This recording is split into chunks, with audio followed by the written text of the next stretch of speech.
আসসালামু আলাইকুম রহমতুল্লাহ বারকাতু। আশা করি সকল বন্ধু ভাই বেরাদাররা এবং বয়স্ক বৃদ্ধ যারা আছেন সম্মানী ব্যক্তি সকলকে আন্তরিক শুভেচ্ছা এবং ভালোবাসা। তো আজকে দেখাবো আপনাদের মাঝে যে আলুর সবজি আমরা সারা দেশে খেয়ে থাকি, যে আলু আমাদের খাইদা এবং আহার পূরণ করে, পেট ভরায়, তো সেই আলু। তো এই আলুর যে শাকটা দেখতে পাচ্ছেন, এই আলুর শাক অত্যন্ত আয়রন এবং পুষ্টি, অত্যন্ত আয়রন এবং পুষ্টি এই আলু।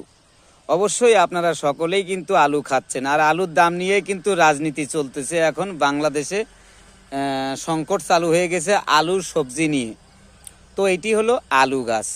আপনাদেরকে অবশ্যই আমি বুঝাই দিব ক্লিয়ার করে যে এটি আলু। ঠিক আছে ভাই বেরাদাররা, আপনারা অবশ্যই এটি ব্যবহার করবেন